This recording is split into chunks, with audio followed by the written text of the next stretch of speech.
Okay, so the paint is dry enough now to where it's supposed to be dry to the touch, which really, that doesn't mean anything, but it's good enough to where I can move it, I can do what I need to, and start working the rotors and the pads.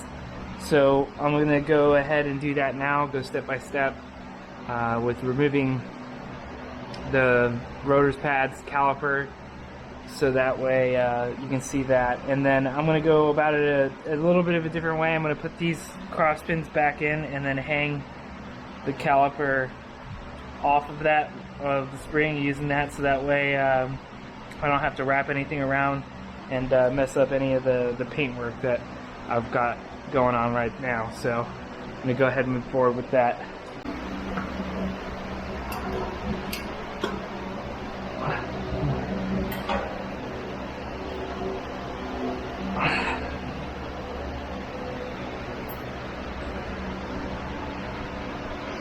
Okay, first step is to remove this 12mm bolt.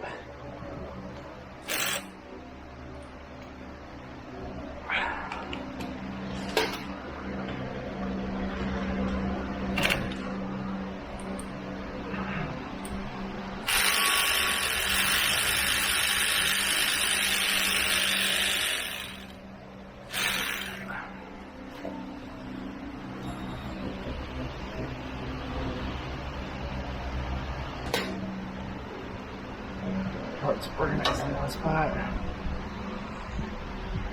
and then actually went ahead of myself. I'm just gonna go ahead and take these pins out now. That is not dry to the touch. All right, whatever.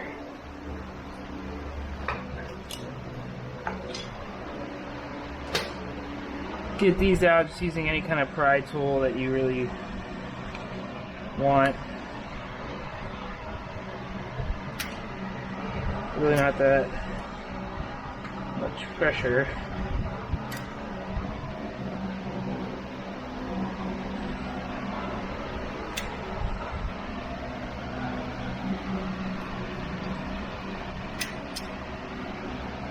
So it's just a spring. Push it inward toward the center, and then you can pop those out. Now move the cotter pins using a needle nose, or you can use a clamp if you want.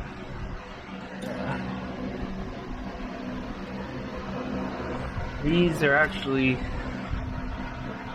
pretty good cotter pins. Those are actually in really great shape. Make sure I don't want to break those, because usually these things are kind of terrible. Of course, it's covered in paint, so it's gonna stick to me.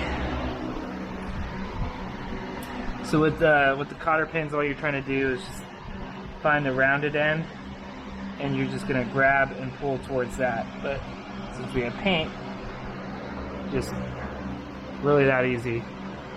So this flat part is the part that's going in through the actually holding pin right there, and this cotter pin, the bend and everything, this just holds it into place and just keeps it from rattling out.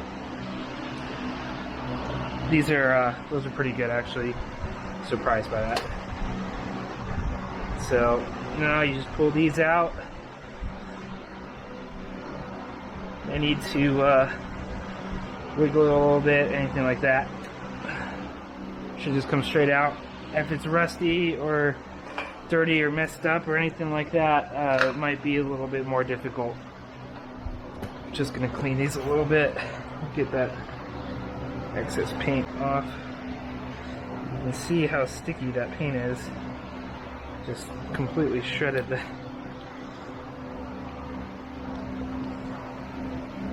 paper towel.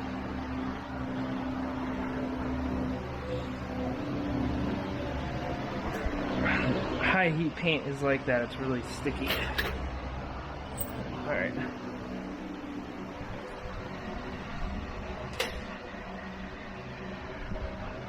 I'm gonna do it this way.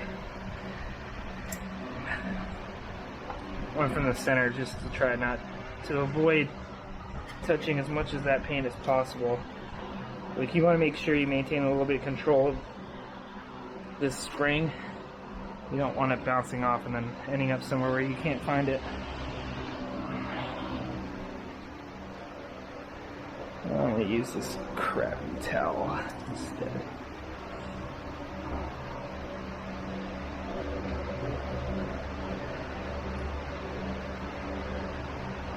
That really looks a lot better.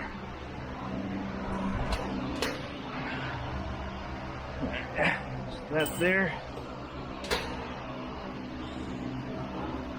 Alright, now, I already did this earlier just to check that you can see here.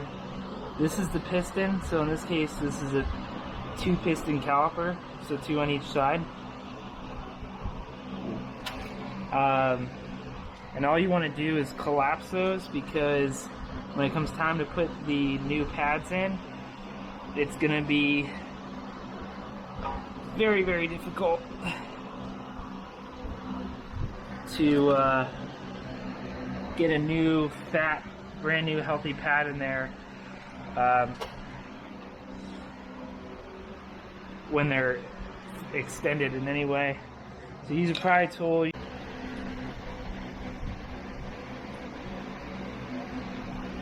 It shouldn't take that much force. I was just having a real hard time getting that leverage that I just mentioned. So now that I have that, it's going in pretty easily. So you can see now that I can fit this in there. Start to compress that thing all the way. See, I'm making more wiggle room up top. And that's it. Pretty simple. Now I'm going to do the same thing over here on this side. All we're doing is just a little bit at a time. Alright. Much easier with a flat head. So all you do is just stick it in there and pry it. See, that was way easier. Way easier.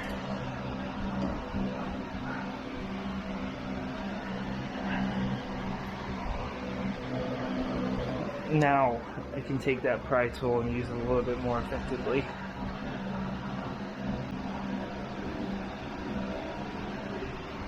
So I bend it.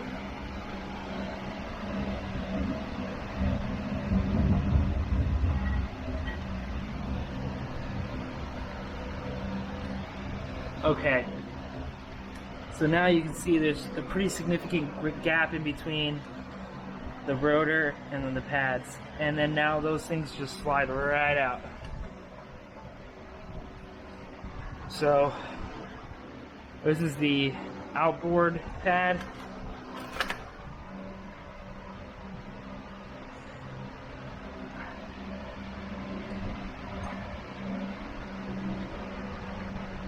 And that's the inboard. And you can see that these actually have pretty good amount of health left in them. They're I'm actually going to keep these and probably just put them in my toolkit as like an emergency in case I have some kind of issue.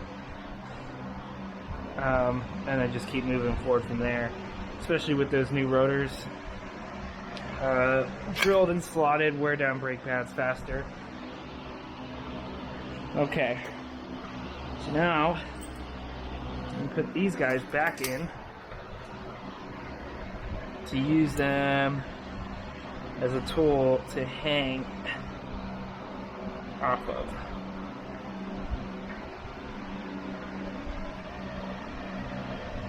There. And you'll see what I'm talking about in a second.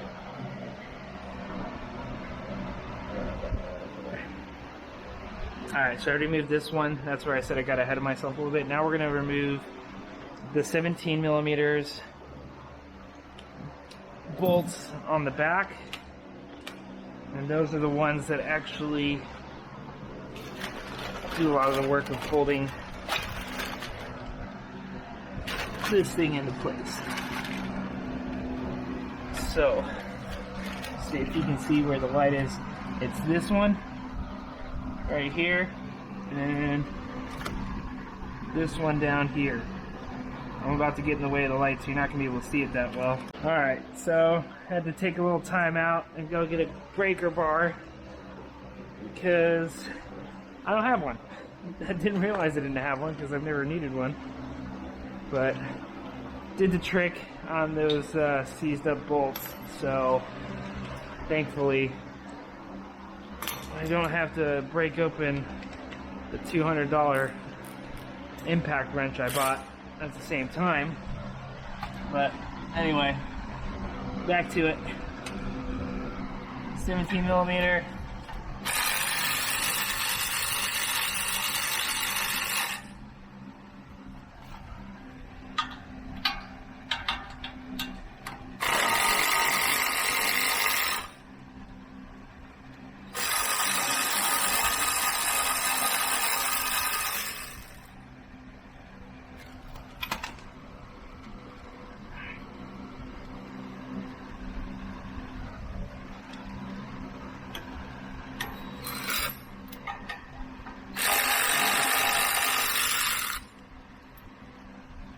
Came right off. Now, is hook it up. What you don't want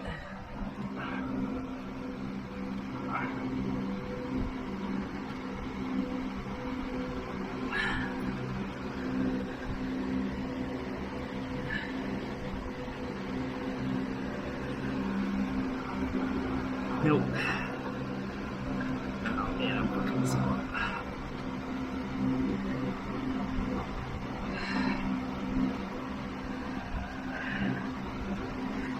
Oh, stop. I'll have to redo that. Bit of paint.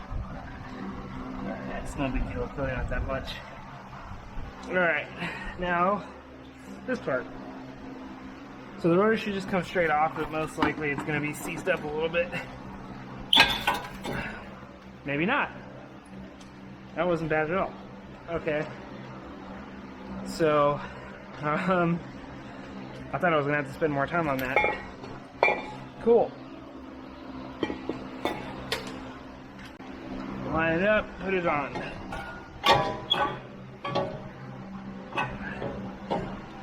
Now,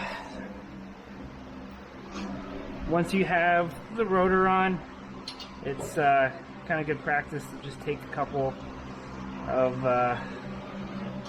your wheel nuts and just lock the rotor into place. It makes it a lot easier to put the pad on so it's not going all over the place on you and you're dealing with it shaking and it being a real pain.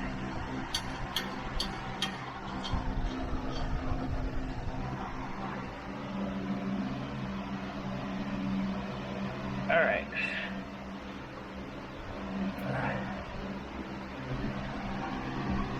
So these two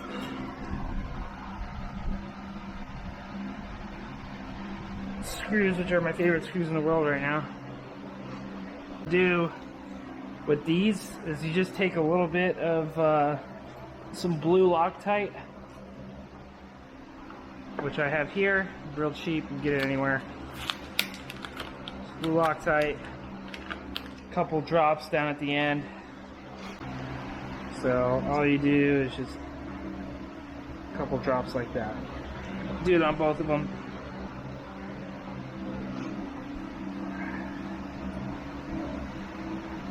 That's a lot. Well, this stuff isn't that strong. It's really just meant to lock it into place to prevent vibrations from doing anything significant. So now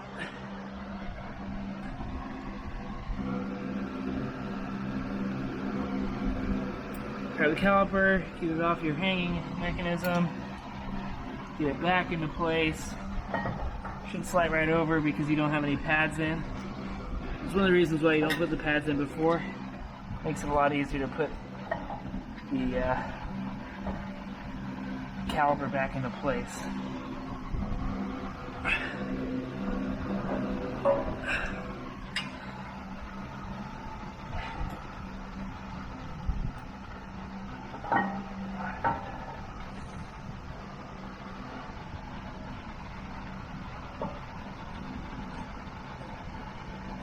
There we go.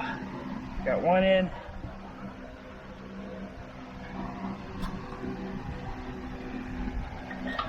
Line up the second one.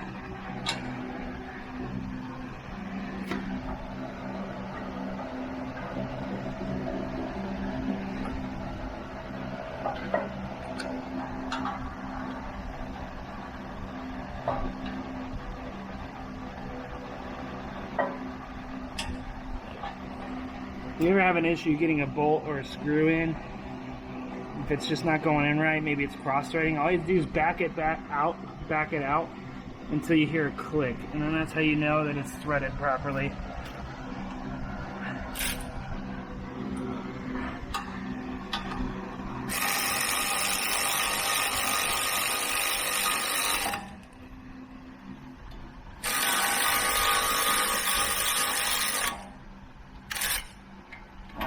So this goes to about 57, so I'm just going to give it a good quarter turn.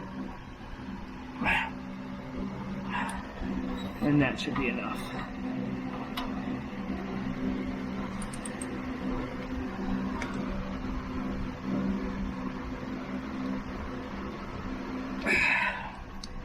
Alright. Now it's going backwards. So I'm going to pull these pins back out.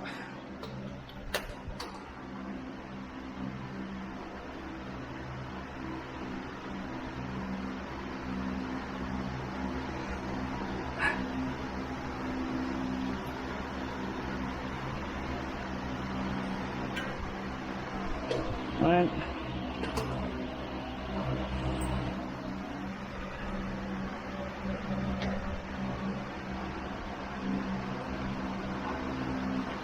Two. Super easy. Alright, pads. When it comes to putting the pads in, make sure they match, because the sides do matter. So the trick is just lay them down facing the same direction, make them look the same. Now you know. So I pulled that one from the inboard, these are the outboard. Alright, and this is the part where some people say to put brake caliper grease on the back and then like around here, and I just don't understand what the hell they're talking about. They said it stops chatter and stuff, and I just, when you look at it, that makes no damn sense. And look how dry these things are, and I had no chatter. It just, whatever, to each their own, I guess. So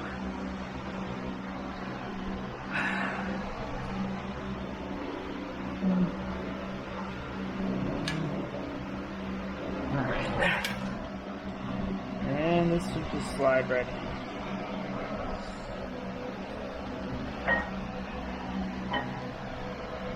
That's a little too far.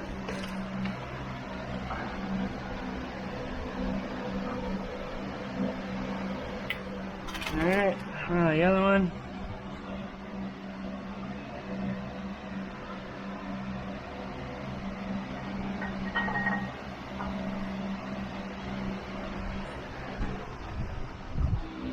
Okay, pins. Lock these in place. Ugh.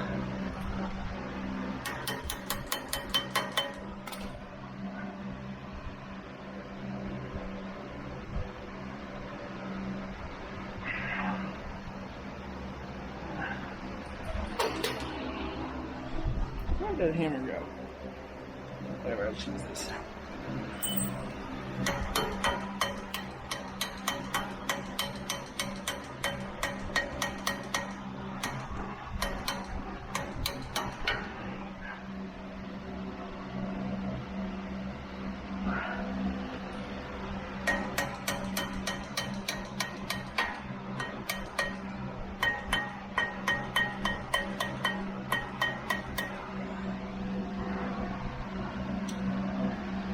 Alright. That one's in. Cotter pin. Again, flat piece goes into the hole. And these work doing really well. These ones are super easy. So, try not to block the light. Take the gloves off just a little bit better dexterity.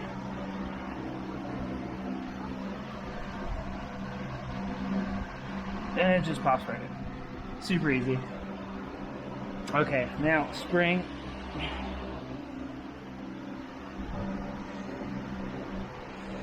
Spring goes in like so. So all you really got to do for now is just, you can line it up, you can put it in however you want. You want to go ahead and do the spring now. I'm going to do it now to show you just how it can be a little bit more difficult if you leave the spring in, if you engage it rather than just put it into place.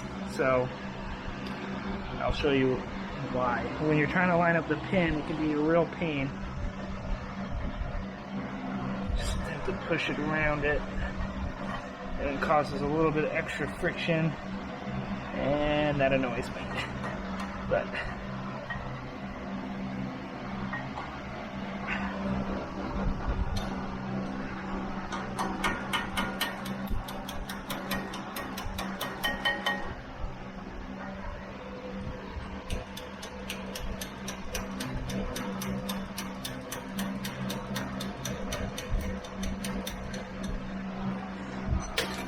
okay. Again, cotter pin. Same thing.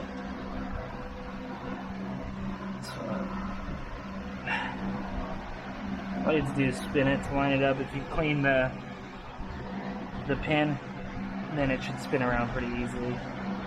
So what I didn't tell you is that the rounded part right here, this little round part, goes toward the end of the pin.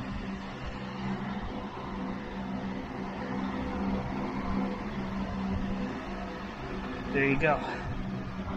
That's it. All done. Now you just put the wheel back on. That's how easy it is to change your brakes. And when you get in the car, all you do is just pump the brakes a few times. Give it a few good pumps until you start to feel normal pressure. Once you start feeling that normal pressure, it's good to go. Take it slowly around the block a few times, up and down the driveway, whatever you need to do to feel comfortable and making sure that this works properly. But that's it. Don't need to bleed anything, you don't need anything like that. It's super simple. Of course, you have to finish what you're doing and put it all the way back together again, which I forgot to put that screw in. But that's it, man. It's super easy. Anybody can do it. If you have any other questions, or comments or concerns, just go ahead and ask. And of course, there are plenty of other videos online as well. So that's it. All right, thanks.